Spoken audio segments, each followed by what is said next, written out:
My name is Olive, and I just turned 58 last month. After 35 years of marriage, I buried my husband Richard 3 weeks ago after his battle with pancreatic cancer. We never had children, something that took years to accept, but we built a beautiful life together in our Victorian home. Yesterday, I attended my sister Audrey's son's first birthday party, not knowing it would completely shatter everything I thought I knew about my marriage. Let me tell you what happened. But first, where are you watching from today? Drop it in the comments, hit that like button, and subscribe to hear more stories of betrayal and survival. I met Richard during my junior year at Harvard. I was 22 studying hospital administration, and he was this handsome architecture student with dreams of revolutionizing Boston's real estate market. He had these piercing blue eyes that seemed to look right through me, and a confidence that was magnetic without being arrogant. Our first date was at this little Italian restaurant near campus, and by the end of the night, I knew he was special. Richard proposed within 6 months. Some thought we were rushing, but when you know, you know. We got married in a small ceremony with just close friends and family. My sister Audrey was my maid of honor, though she was only 17 at the time. Even then, I noticed how she looked at Richard, but I dismissed it as a teenage crush. The early years of our marriage were wonderful. Richard got his start at an established architecture firm while I finished my degree and began working at Massachusetts General Hospital. We rented a small apartment downtown, saving every penny for a house. Richard would spend evenings sketching his dream projects, and I loved watching him work his face serious with concentration. 5 years into our marriage, we decided to start trying for children. I was 27, Richard 29, and we felt ready to become parents. Month after month, we tried with no success. After a year, we sought medical help. That began our decade-long journey with infertility. The doctors discovered I had endometriosis, which made conception difficult. We tried everything from medication to surgery to IVF. Each failed attempt felt like a personal failure. Richard was supportive, holding me through tearful nights after negative pregnancy tests. But I could see the disappointment in his eyes, too, especially after our third failed IVF cycle.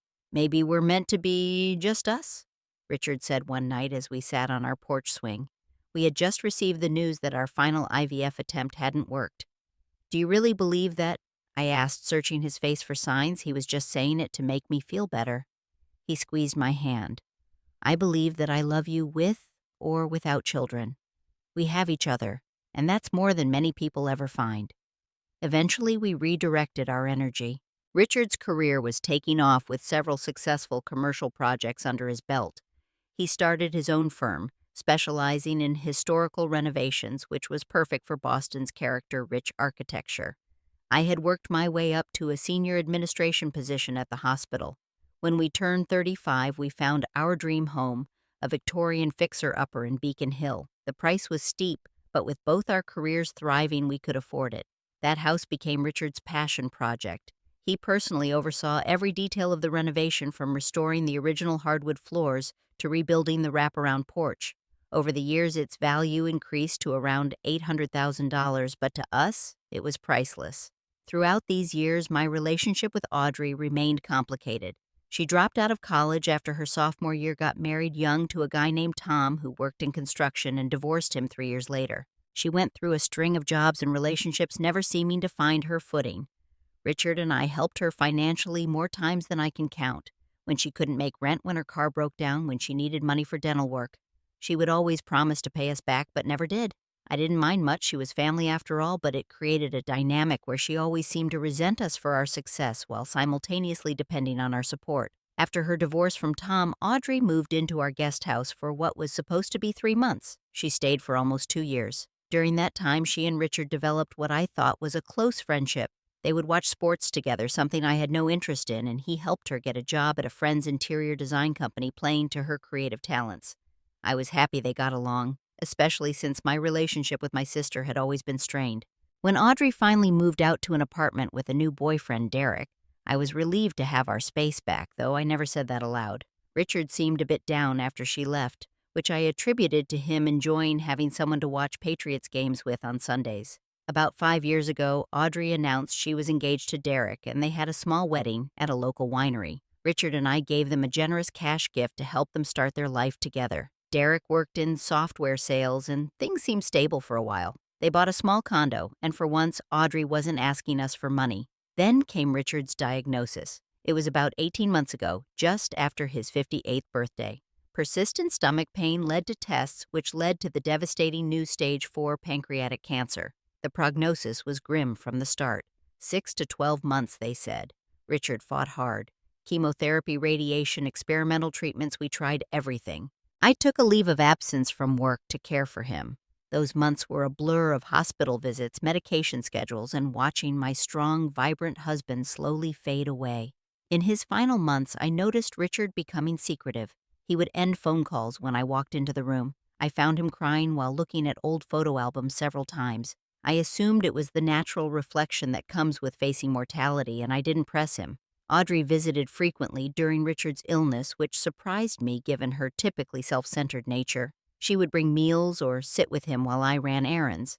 I was grateful for her support, though sometimes I'd return to find them having intense whispered conversations that stopped when I entered the room. Again, I didn't think much of it, assuming they were discussing his illness in a way they thought might upset me. About 3 months before Richard died, I learned that Derek had left Audrey. She didn't give details, just said they had grown apart. She seemed unusually calm about the breakup, which was unlike her dramatic nature. Around the same time, she announced she was pregnant but didn't want to discuss the father. The timing meant she would have gotten pregnant right around when her marriage was ending, but I didn't judge. People cope with pain in different ways. Richard insisted we help her financially during her pregnancy, which of course we did. Richard passed away at home, as he wanted, with me holding his hand. His last words to me were, "I'm sorry, Olive. I've always loved you." At the time, I thought he was apologizing for leaving me. Now I wonder if there was more to those words than I realized. The funeral was beautiful, if a funeral can be called that. So many people came to pay their respects. Richard had touched many lives through his work and generosity. Audrey was there 8 months pregnant, accepting condolences alongside me, as if we were equal in our loss. Something about that bothered me, but grief does strange things to your mind, so I let it go. The first week after Richard's death, I could barely get out of bed. Our house, once filled with his laughter and energy, felt cavernous and empty. I couldn't bear to sleep in our bed, so I took to sleeping on the couch, surrounded by his sweaters that still held his scent.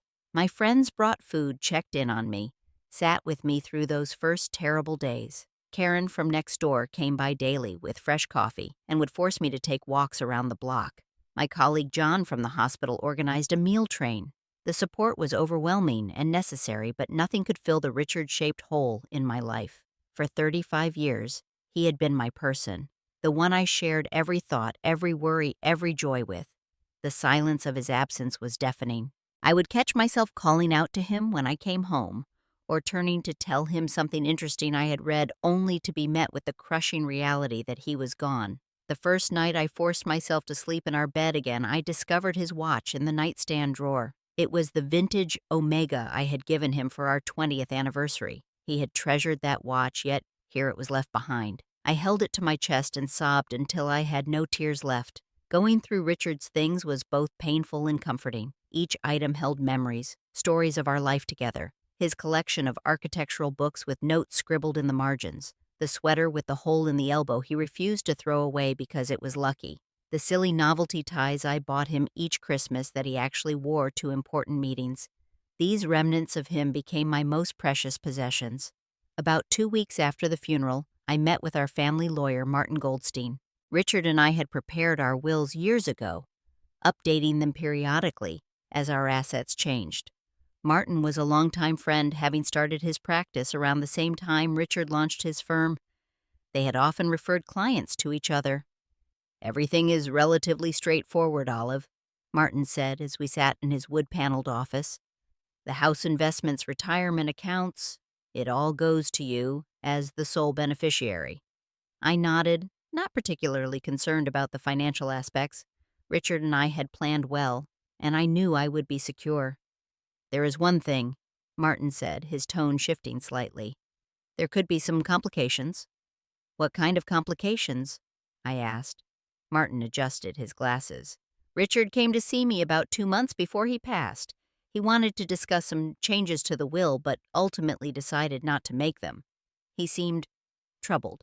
Did he say why? I pressed, feeling a flutter of anxiety. Client confidentiality prevents me from sharing the specifics of our conversation, Martin said carefully. But I wanted you to be aware that there might be claims against the estate. If anything comes up, call me immediately. I left Martin's office with more questions than answers. What changes had Richard been contemplating? What possible claims could there be against our estate? Back at home, I began going through our financial records, something Richard had always handled. I discovered several large cash withdrawals in the months before his death. 10,000 here, 15,000 there, totaling nearly $90,000 over 6 months. Where had that money gone? I also found receipts for jewelry I'd never received. A diamond bracelet from Tiffany, a pair of sapphire earrings that matched the color of his eyes. Had he been planning surprise gifts that he never got to give me? It didn't make sense given his declining health during those months. As days turned into weeks, I tried to establish new routines. I returned to work part-time, finding solace in the structured environment of the hospital. I joined a widow support group at the community center, where sharing my grief with others who truly understood brought some comfort. Throughout this time, Audrey was unexpectedly present in my life. She called daily to check on me. She brought groceries without being asked. She invited me to her apartment for dinner several times. This level of attentiveness was unusual for her, as our relationship had always been more obligatory than close. At first, I attributed her behavior to genuine concern or perhaps guilt for all the times Richard and I had supported her. But looking back, there was something calculated about her sudden interest in my well-being. About a month after Richard's funeral, Audrey gave birth to a baby boy she named Jacob. I sent flowers, but couldn't bring myself to visit right away.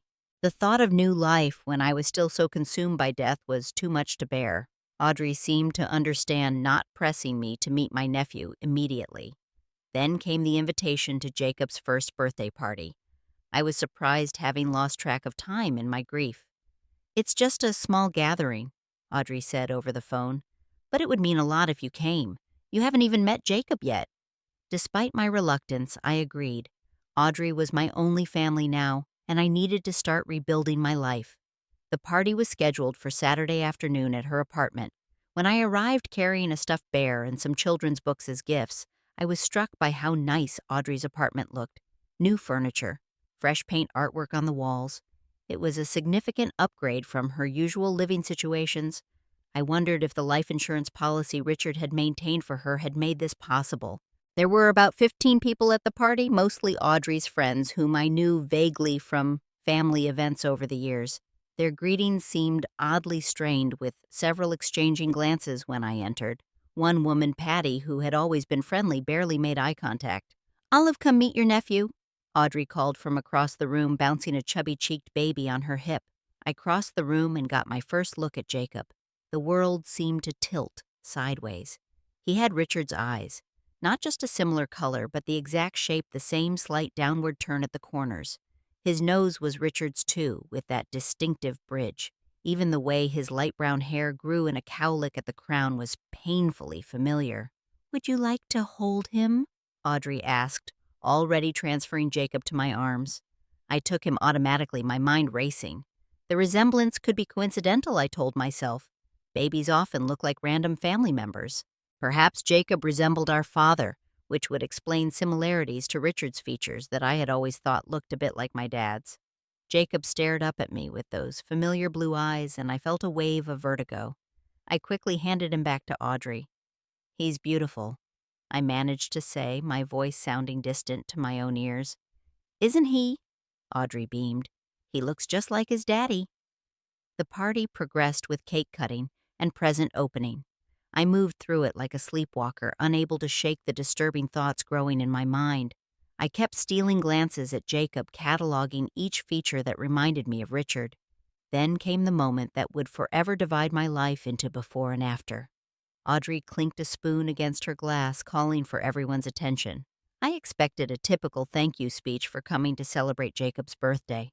Instead, with Jacob on her hip and a strange smile on her face, she said, "I want to thank everyone for coming today, especially my sister Olive. As most of you know, Olive recently lost her husband, my dear brother-in-law Richard." Murmurs of sympathy rippled through the room as all eyes turned to me. "What you don't know," Audrey continued, "is that Jacob is Richard's son." The room went silent. I felt as if all the air had been sucked out of my lungs. Surely I had misheard. Richard and I had a special relationship for years, Audrey said, her voice steady while my world collapsed. We never meant to hurt anyone, but these things happen. Love can't always be controlled. I stood frozen, unable to process what I was hearing. My sister and my husband. A child. Richard's child. Something we had tried for years to have. The betrayal was so complete, so total, I felt physically ill. Richard wanted his son to be provided for. Audrey continued, reaching into her pocket and pulling out a folded document. Before he died, he wrote this. She handed me what appeared to be a handwritten will dated just weeks before Richard's death. It stated that he acknowledged Jacob as his biological son and wanted half of the house to be transferred to him with Audrey as trustee until he came of age. So as inheritance, I'll take half of your $800,000 house, Audrey said, her voice carrying a note of triumph. It's only fair that Richard's son gets his share. I stared at the paper at the signature that looked like Richard's. The room seemed to spin around me. Every memory of my marriage was being rewritten in real time. Every tender moment, every whispered promise, all now suspect. And then, to the surprise of everyone, including myself, I began to laugh. Not a joyful laugh, but the kind that borders on hysteria, that comes when reality becomes so absurd that the mind can't process it normally. Oh, I see, I said, finding a strange calm descending over me as I handed the paper back. I was not going to break down in front of these people who had apparently known about this betrayal before I did. Thank you for letting me know. Audrey looked confused, clearly having expected tears or shouting. My calm response had thrown her off script. You're not upset, she asked. I need some air, I said simply, picking up my purse. Congratulations on your son's birthday. I walked out with my head high, saving my collapse for the privacy of my car where no one could witness how thoroughly my heart had just been shattered. The drive home was dangerous. Tears blurred my vision so badly I had to pull over twice. At one point, I nearly ran a red light, the blaring horn from another driver jerking me back to awareness. I gripped the steering wheel so tightly my knuckles turned white, my mind replaying Audrey's words over and over. Jacob is Richard's son. How could this be happening, Richard? My Richard having an affair with my own sister, fathering a child with her while we mourned our inability to have children together. It was too cruel to comprehend. I made it home somehow and collapsed just inside the front door. The house that had once been our sanctuary now felt like a mausoleum of lies. Had they been together in this very house while I was at work? Had they laughed about deceiving me?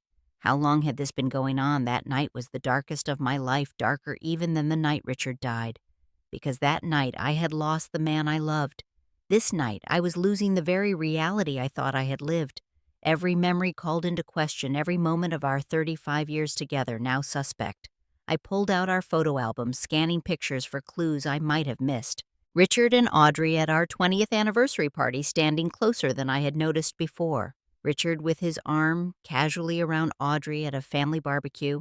Had there been signs all along that I had been too trusting to see, I found Richard's old phone in his desk drawer. I had never thought to look through it after he died, respecting the privacy he had always maintained. Now, with shaking hands, I turned it on. The battery was low, but still had some charge. I went straight to his text messages. There they were, hundreds of messages between him and Audrey going back years. I forced myself to read them, each word a fresh wound. Miss you already, Audrey had texted after a family dinner 2 years ago. Last night was amazing, Richard had replied, but we need to be more careful. Oh, almost walked in. I ran to the bathroom and threw up the physical reaction to the emotional trauma overwhelming me. How could he have done this? How could she? The next morning, I called my lawyer Martin and told him everything. Olive, I'm so sorry you're going through this, he said, genuine concern in his voice, but I need to be very clear. The official will that Richard filed with me is legally binding. Any handwritten document would need to have been properly witnessed and notarized to supersede it. Did you notice those elements on what Audrey showed you? I hadn't. In my shock, I hadn't thought to examine the document closely. I'll need to see this handwritten will, Martin continued. But from what you're describing, it sounds suspicious.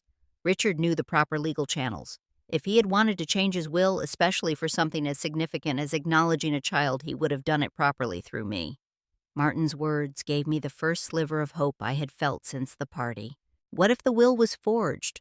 What if Audrey was lying about everything? My friend Sandra came over that afternoon. We had been friends since college, and she had known Richard almost as long as I had. She was the one person I felt I could talk to about this nightmare. I just can't believe Richard would do this, I said, pacing my living room while Sandra listened. It goes against everything I knew about him. Maybe he didn't, Sandra said slowly. Olive, you need to investigate this further. The Richard we knew would not have carried on a long affair with your sister and then sprung it on you after his death. Something doesn't add up. Sandra's doubt echoed my own desperate hope that there was more to the story. With her encouragement, I hired a private investigator, a former police detective named Frank Rodriguez, who specialized in family matters. Frank began by looking into Richard's financial records more thoroughly than I had been able to. He discovered a separate bank account Richard had opened 3 years ago, with regular transfers to Audrey starting around the time she announced her pregnancy. These transfers are consistent with what might be considered child support, Frank explained during our meeting at my kitchen table. But they could also be regular gifts, which wouldn't be unusual given your history of helping her financially. Frank also found Richard's secret email account.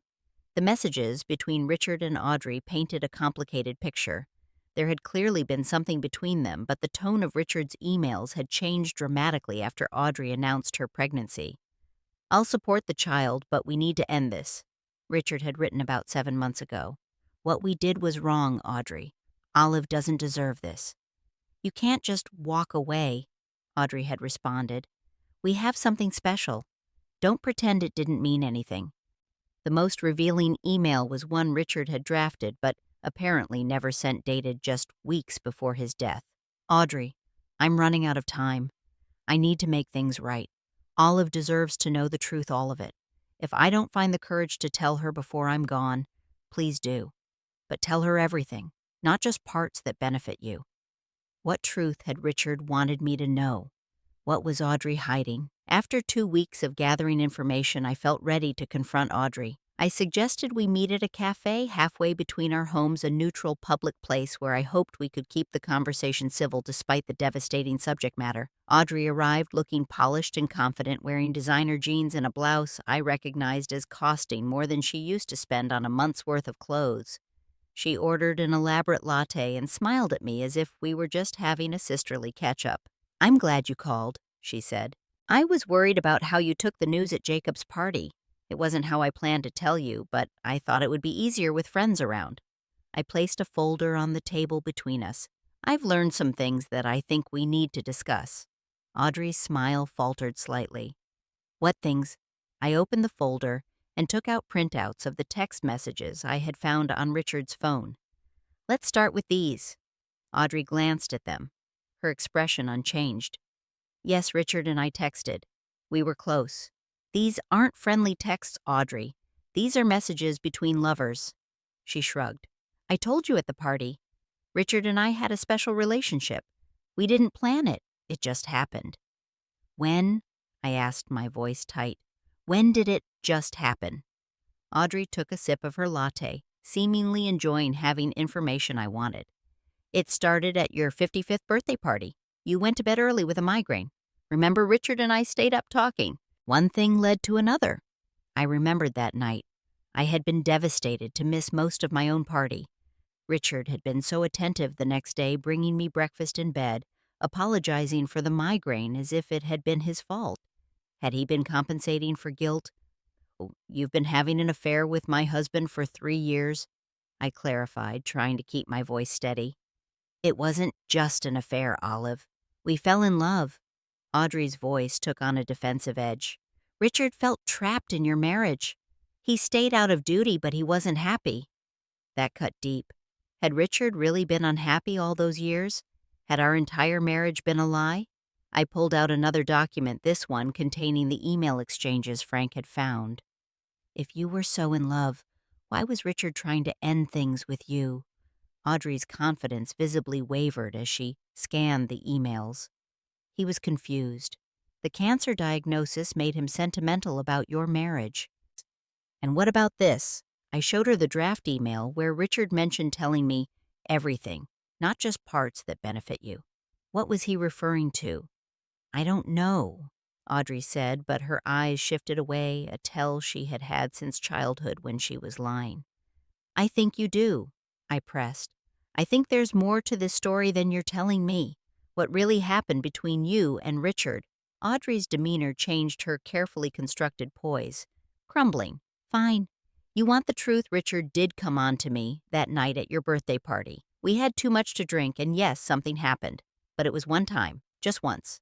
I stared at her, trying to process this new version. But the texts, they suggest an ongoing relationship.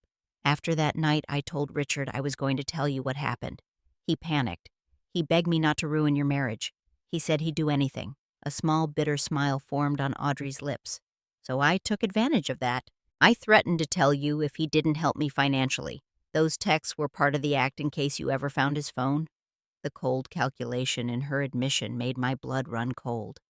You blackmailed him. I prefer to think of it as making the best of a bad situation, Audrey said. I was struggling financially as usual. Richard had resources. It was a mutually beneficial arrangement. And Jacob? I asked, dreading the answer. Is he really Richard's son? Audrey's hesitation told me everything. Jacob deserves a good life, she said eventually. Richard had the means to provide that. That's not what I asked. Is Jacob Richard's biological child? Audrey looked away. I was with Derek when I got pregnant, but he was leaving me anyway, and Richard had more money. I told Richard the baby might be his. He wanted to be sure, so he insisted on a paternity test after Jacob was born. And, I pressed, the test was inconclusive, Audrey said, but again her eyes shifted. You're lying, I said flatly. What did the test really show? After a long pause, Audrey sighed. It showed Derek was Jacob's father, but Richard had already gotten attached to the idea of having a son. He wanted to support Jacob anyway. I sat back trying to absorb this new information. So the affair, the special relationship, that was all a lie. Not entirely, Audrey said defensively. We did have that one night, and Richard did care about me and Jacob. The money, the support, that was all real. And the will? I asked. The one you showed me at the party. Audrey had the grace to look uncomfortable. I needed security for Jacob. Richard's official will didn't mention him. Because you just admitted he knew Jacob wasn't his son, I exclaimed, drawing glances from nearby tables. I lowered my voice. Did you forge that will, Audrey? I wouldn't call it forging, she said carefully. I knew what Richard wanted for Jacob. I just helped make it official. By faking his signature on a fraudulent document, I was incredulous. He was dying, Olive. He wasn't thinking clearly about Jacob's future. I was just making sure his wishes were honored. I stood up, gathering my documents. His wishes were honored. In his legal, properly executed will that left everything to me. The will he never changed, even when he had the opportunity to do so. Audrey grabbed my arm. You can't cut Jacob out. He's your nephew. Your only family. I need a paternity test, I said firmly. A real one, not whatever you claim to have done before. If you're telling the truth now, and Jacob is Derek's son, then this conversation is over. If by some chance he is Richard's, we can discuss what's appropriate for his future. And if I refuse, Audrey challenged, then I'll have my lawyer pursue charges for attempting to defraud me with a forged will, I said calmly. Martin has already looked at the document you showed me. There are no witness signatures, no notary seal. It wouldn't hold up in court. Audrey's face paled. You wouldn't. Try me, I said with a coldness I didn't know I possessed. After what you've done trying to destroy, not just my present, but my past, my memories of my marriage. There's very little I wouldn't do. Audrey agreed to the paternity test, though not without further argument. As I left the cafe, I delivered one final blow. Until I have those results, you and I are no longer family, I said.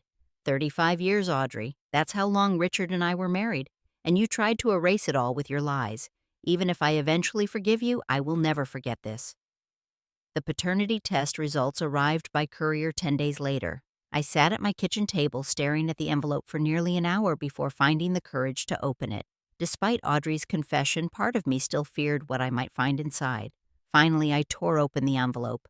The clinical language was confusing at first, but then I found the conclusion: the alleged father, Richard Thompson, is excluded as the biological father of the tested child, Jacob Matthews. This conclusion is based on the results of the testing performed and has a probability of paternity of Pouchus. Relief flooded through me, so intense I felt lightheaded. Jacob was not Richard's son. The one thing that would have been most painful to accept, that Richard had fathered a child with my sister while we had failed to conceive, was not true. Yet questions remained. Why had Richard given Audrey money if he knew Jacob wasn't his? Why had he maintained the charade? What was the truth he had wanted me to know? I found myself wandering through our house looking for answers. Richard had been methodical, organized. If there was something he wanted me to find, he would have put it somewhere logical, somewhere I would eventually look. I found myself in our basement where Richard kept his fishing gear. He had loved fly fishing, spending weekends on the rivers of Vermont and New Hampshire whenever he could get away. I had rarely joined him, preferring to use those weekends for reading or catching up with friends. His fishing equipment was stored in a large wooden trunk his father had made. I opened it, not sure what I was looking for. Underneath his waders and tackle boxes, I found a leather-bound journal I had never seen before. My hands trembled as I opened it to the first page. If you're reading this, Olive, I'm gone, and I'm sorry. Richard's handwriting. I sank onto a nearby stool and began to read. The journal documented the last 3 years of his life, starting with my 55th birthday party. He described how Audrey had come onto him that night after I went to bed with a migraine. They had both been drinking, and in a moment of weakness, he had kissed her back briefly before coming to his senses and stopping things. The next day, Audrey had threatened to tell me they had slept together if Richard didn't give her money. Frightened of losing me and knowing how the story would sound, Richard had agreed to give her a one-time payment. But Audrey's demands continued. Each time she threatened to tell me about their affair, embellishing the story to make it seem ongoing and serious. Richard, trapped by his initial mistake and terrified of hurting me, continued to pay. When Audrey announced her pregnancy, she told Richard it might be his from their encounter at my birthday party. Richard knew this was impossible since nothing had actually happened, but Audrey insisted there was a chance. Concerned and wanting to do the right thing if it was somehow true, Richard insisted on a paternity test after Jacob was born. The test confirmed what Richard already knew: Jacob was not his son. But by that point, Richard had grown concerned about Jacob's welfare. Audrey was unstable, and Derek had abandoned them. Despite everything, Richard couldn't bring himself to cut off support for an innocent child. I know I should have told you everything from the beginning, Richard wrote, but I was ashamed of that momentary weakness, ashamed of allowing Audrey to manipulate me, ashamed of not standing up to her. And then once I started hiding things, it seemed impossible to come clean without losing you. The lies grew until I was trapped inside them. After his cancer diagnosis, Richard had wanted to tell me the truth. He had even spoken to Martin about changing his will to include some provision for Jacob, not because he believed the boy was his son, but because he had made a commitment to help him. In the end, I couldn't find the courage to tell you.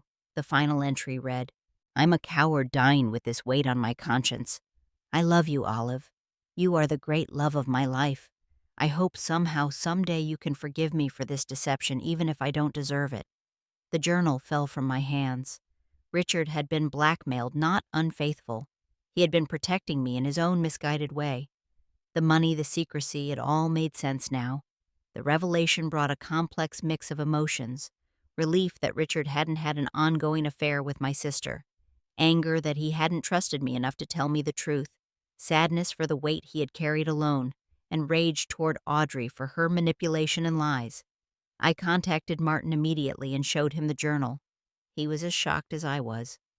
"This changes things," he said gravely. "What Audrey did was criminal. Blackmail, fraud, attempted theft through a forged will. I can help you file charges if that's what you want." "Let me think about it," I told Martin. "In the meantime, I want to make sure the will is executed exactly as Richard intended. No provisions for Jacob or Audrey." Martin nodded. "That's already in process. The house and all assets remain yours as Richard wanted." I did file a police report about the forged will, mainly to create an official record of what had happened. Whether to press full charges was a decision I would make later, after the raw pain had subsided somewhat. That night, I sat on our back porch with a glass of Richard's favorite whiskey, watching the sunset, as I had done countless times with him. I felt his presence strongly, as if he were sitting beside me in his usual chair. "I wish you had told me," I whispered to the empty chair. "We could have faced her together." The evening breeze seemed to wrap around me like an embrace. For the first time since learning of Audrey's deception, I felt a sense of peace. Richard had loved me truly and completely. Our marriage had been real. That knowledge was a balm to my wounded heart. Over the next 6 months, I gradually reclaimed my life and my home from the shadow of betrayal. I hired contractors to renovate several rooms in the house, changing the paint colors, updating fixtures, buying new furniture. I needed the space to feel different, to create some distance from the painful memories. I kept Richard's study untouched. That room with his books and drawings and the faint scent of his cologne remained sacred to me. I would sit there sometimes feeling close to him, allowing myself to remember the good times that had been far more numerous than the bad. Audrey faced consequences for her actions, though not as severe as they might have been. The police investigation into the forged will led to charges of fraud and attempted theft. However, I ultimately decided not to pursue the blackmail charges, partly for my own peace of mind and partly because it would have meant dragging Richard's memory through a public trial. Audrey accepted a plea deal that resulted in probation and mandatory counseling rather than jail time. I had no contact with her throughout this process, communicating only through our respective lawyers. About 4 months after our confrontation at the cafe, I received a letter from Derek Jacobs' biological father. He explained that Audrey had finally told him the truth about his son, and he was now involved in Jacob's life. The letter included an apology for the pain their deception had caused me, though he maintained he had known nothing about Audrey's claims regarding Richard. Learning that Jacob would have his real father in his life gave me some comfort. The child was innocent in all of this, and deserved stability and love. Derek seemed sincere in his desire to be a good father, which was all I could hope for. My own healing process was slow but steady. I continued with therapy, working through the complex grief of losing not only my husband but also the sister I thought I knew. My therapist helped me see that it was possible to hold two truths simultaneously, that Richard had made a mistake in not being honest with me, and that he had truly loved me and tried to protect me in his own way. I reconnected with old friends I had somewhat neglected during Richard's illness. Karen from next door and I started taking weekend trips to Maine. John from the hospital introduced me to his book club. Sandra and I resumed our tradition of monthly dinner dates. I also found purpose in volunteering with a grief support group at the hospital where I worked. Sharing my experience and helping others navigate their own losses gave meaning to my suffering. I was particularly drawn to helping other widows who were dealing with complicated grief, where unresolved issues with the deceased made the mourning process more difficult. After much thought, I decided to sell our house. Despite the renovations, there were too many memories, both beautiful and painful. I found a smaller place closer to the harbor, a bright apartment with large windows and a view of the water. It was just mine, a fresh start. With some of the money from the house sale, I established a scholarship fund at the local architecture school in Richard's name. It felt right to create something positive from this painful chapter, a way for Richard's legacy to continue helping young architects, as he had often done during his career. It was at a fundraising event for the scholarship that I met Thomas, a widower, in his early 60s, who had lost his wife to the same cancer that took Richard. We started talking about grief and healing and found we had much in common beyond our losses. Over coffee the following week, our conversation flowed easily from books to travel to our shared love of jazz. For the first time since Richard's death, I felt a spark of interest in another person, not as a replacement for Richard, but as a new connection in this unexpected chapter of my life. Thomas and I began meeting regularly, first as friends supporting each other through grief, then gradually exploring the possibility of something more. We took things slowly, both of us carrying our past loves with us, but open to new joy. 6 months to the day after discovering Richard's journal, I received another letter, this one from Audrey. I nearly threw it away unopened, but curiosity won out. "I know you probably never want to hear from me again," she wrote, "and I don't blame you. What I did was unforgivable.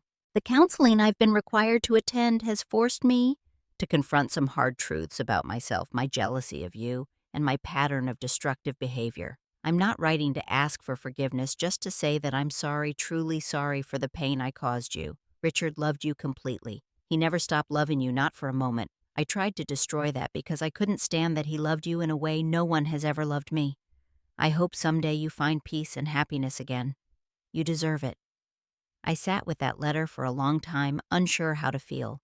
Forgiveness seemed impossible after such a profound betrayal, yet holding on to anger and resentment was exhausting. I decided that while I couldn't forgive Audrey, yet perhaps someday I might reach a place of neutrality where she no longer had the power to hurt me.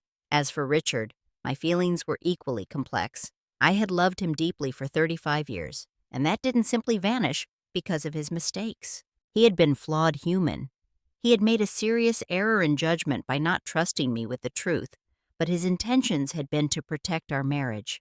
In time, I found I could forgive him while still acknowledging the hurt his secrecy had caused. I kept his journal, reading it occasionally when I needed to feel connected to him. Among the painful admissions were beautiful passages about his love for me, his gratitude for our life together, his hope that I would find happiness again after he was gone. Those words became a comfort rather than a source of pain. Thomas and I continued to grow closer, creating a relationship that honored our pasts while building something new. He understood that Richard would always occupy a place in my heart, just as his late wife would in his. There was room for both grief and new love.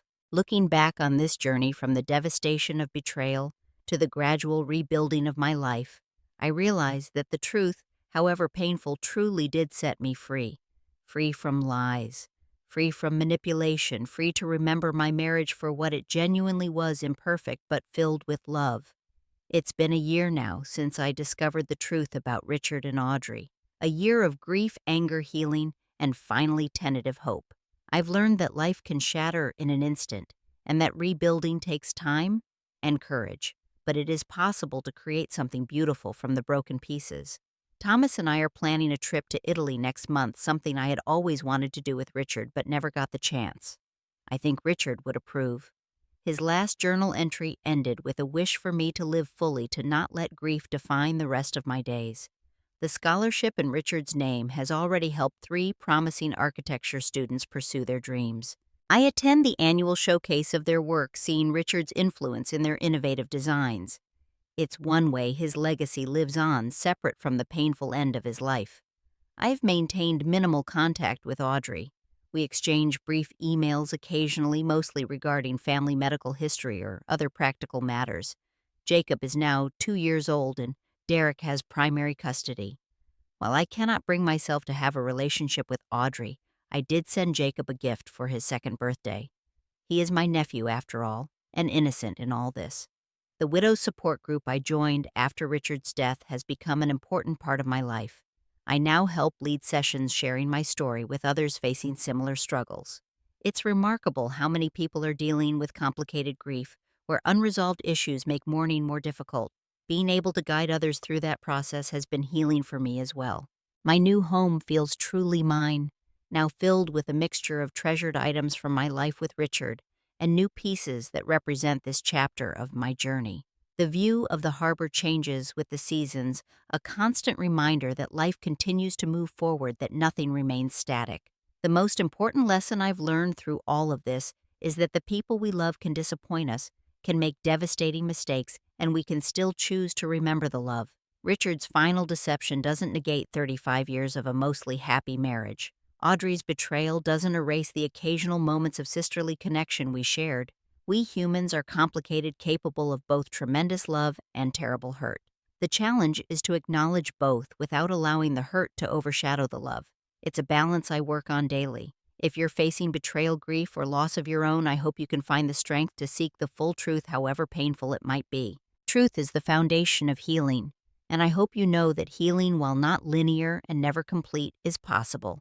There are still beautiful moments waiting on the other side of pain. What unexpected betrayals have you experienced? How did you find your way forward? Let me know in the comments below. And if you found my story meaningful, please like this video and subscribe to hear more stories of resilience and recovery. Thank you for listening to my journey, and remember, the truth really does set us free, even when it breaks our heart first.